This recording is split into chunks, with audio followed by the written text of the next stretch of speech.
Are you fed up of starting a workout challenge and then falling off within the first week because you don't see any real change? Or maybe you complete the full challenge, but you don't see any results. You may be missing out a few key factors that could be stopping you from getting the results that you want in less time. If you want to see results with a 28-day Pilates and strength challenge, you need to make sure you're including the 5 pointers that I'm going to share with you in this video, especially if you have hormonal imbalances, bloating, constant fatigue, or PCOS. Now, before we do that, make sure you hit that subscribe button so you never miss a video. My name is Natalie. I am creator of the 3 to 8 method and a PT and Pilates instructor, and I have helped thousands of women worldwide transform not only physically but also mentally and find a sustainable workout split that gets them results. And now I want to help you get results. The first thing I would do is take your measurements. Now, when you are following a strength and Pilates challenge, you are most likely changing your body composition. Now, this just means that you're increasing overall lean muscle mass percentage and you're decreasing overall body fat percentage. Now, muscle is heavy and it weighs way more than fat, so that will cause the scales to fluctuate, which can of course make you feel like you're not making any progress. But if you take your measurements, you can have a full accurate overview of the progress that you're making, and you can see those changes in terms of lean muscle mass. Now, the more lean muscle mass that you have, the faster your metabolic rate, because muscle is an active tissue and it's burning even while we are resting. So if you want to speed up your metabolism, if you want to support your bone density, if you want to stop the risk of osteoporosis later on in life, make sure you are increasing your weights and adding resistance training. Now, I recommend taking your measurements on day 1 and then day 14 and then day 28. So every 2 weeks, try and take the measurements. You want to try and take measurements around the waistline, smallest part of the waist, around the hips, the biggest part of the hips and glutes, and around the top of the arm and the top of the thigh, so you can get a full accurate overview. Remember, changing your body composition takes time and commitment, but when you are tracking those measurements, you can get a full overview, and that will give you a good boost to keep going.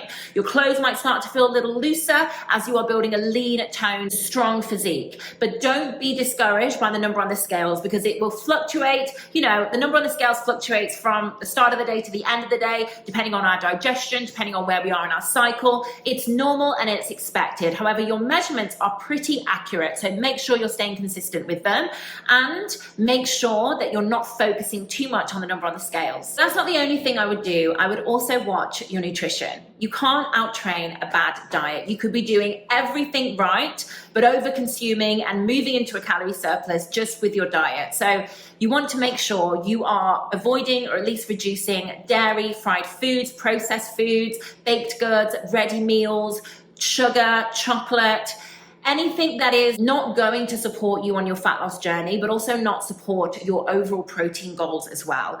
When we exercise, we are creating tiny tears in the muscles. Now, in order to repair and rebuild those muscles, we need protein. So protein is really, really important when you're changing your body composition, and you want to try and have a protein source, high quality protein source with every single meal. And you can also add a protein shake with water or almond milk after a workout to help refuel your stores. Make sure that you are not over consuming those foods, and try and have a balanced diet with lots of leafy, healthy vegetables. Meal prep as well to stay on track. Use high quality protein sources to hit your protein goals, and drink plenty of water to support muscle elasticity, hydration, and recovery. But that's not the only thing I would include to really guarantee results, and make sure you stick around for tip number 5 if you are ready to transform in 2024. Make sure you are increasing your water intake.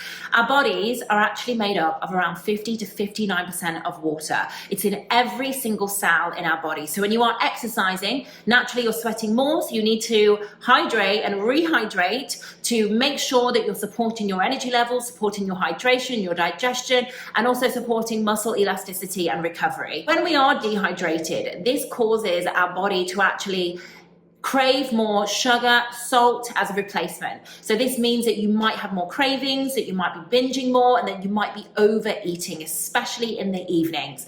So if you are staying on top of your water intake, you're not only making sure you're staying in a deficit, You're not only making sure that you're not overeating and consuming all the foods that make you hold on to stubborn fat, but you are also supporting your energy levels, your hydration, and your digestion. Staying on top of your water intake will make this whole journey a lot easier for you. My top tips as well is to start your day with a glass of water.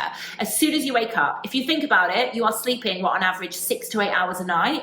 That's 6 to 8 hours of no water. So when you wake up first thing in the morning, you will be feeling pretty thirsty.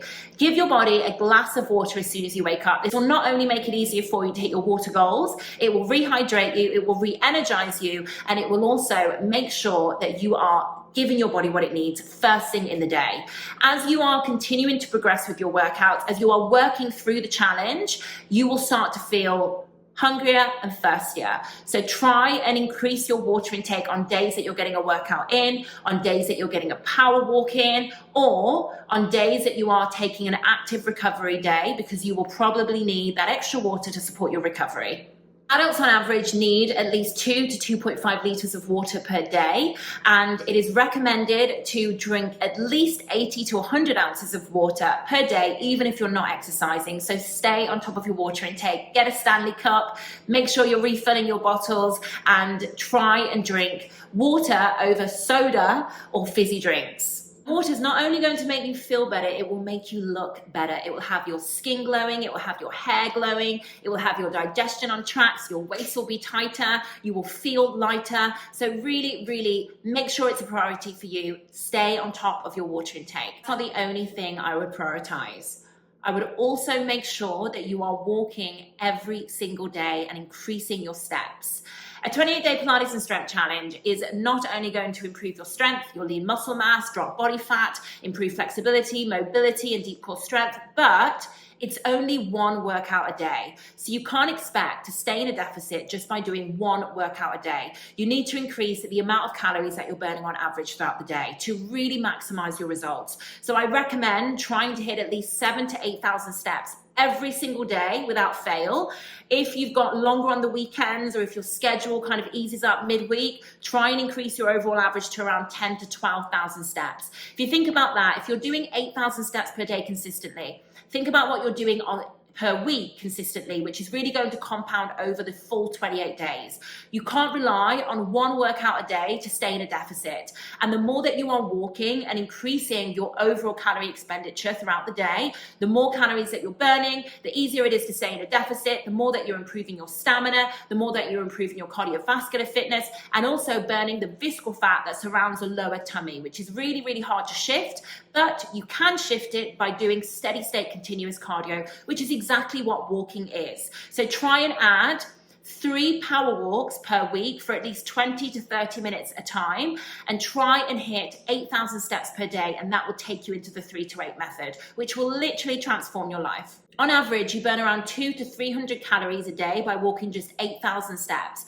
So if you compound that, that's an extra 1,000 calories per week that you are burning from doing something as simple as walking. If you don't really like walking, there's loads of indoor walking workouts that you can do on YouTube. You could get a walking pad, or you can just walk around the spot while you are on a meeting if you've got, a job that you're sitting down, or you can break up your day by starting your day with a power walk, quick 15 minutes, ending your day with a quick 15-minute power walk, getting your family involved, getting your pets involved, and just really prioritizing staying active throughout the day to increase the amount of calories that you're burning throughout the day and throughout the week. And finally, you need to make sure you are progressively overloading. This means that the challenge should get progressively harder over time to challenge your strength, challenge your endurance, challenge your discipline, and also push your body out of its comfort zone. Now, the Body by Barre studio does exactly that. We have so many programs available, but you can do it yourself. You can increase the weight every 2 to 4 weeks to challenge your strength. You can decrease the rest periods every 2 to 4 weeks to challenge your stamina and endurance and recovery. You can add time and attention at the hardest part of the exercise. So for example, you would have a squat, and to a squat hold in the hardest part and hold it for 3 to 5 seconds. Or if you had a hip thrust, you would hold it at the top for 3 to 5 seconds, or you could even add some pulses. You could also decide not to give in when your brain tells you to. Now, our brain always gives up before our body does. So as soon as you get to that moment where you're feeling the burn and you want to take a break, don't. Add 2 more reps. That is how you'll progressively overload. Now, how this works is it pushes your body out of its comfort zone. So as soon as your body starts to get comfortable and it starts to get easy, then you change it again to make your body change and adapt to keep up. And this is how you keep seeing results, and you keep as well challenging your body further. This is not only going to build strength, build stamina, burn more calories, and increase lean muscle, but it's also going to improve your discipline and improve momentum. And it will also show your subconscious that you will follow through with any goal that you set for yourself, whether that is increasing the weight, decreasing the rest, adding those extra 2 reps. It will start to pour into every other aspect of your life when you don't give in when your body or your brain wants you to. So make sure you are progressively overloading. Make sure that you are increasing the intensity every 2 to 4 weeks, and that will guarantee you get results that last. Remember, your diet is also going to play a huge role in the results that you see. So make sure that you're avoiding the 7 foods that I shared with you in this video. Check it out, write it down, stay consistent, and I'll see you in the next one. Thanks for joining me.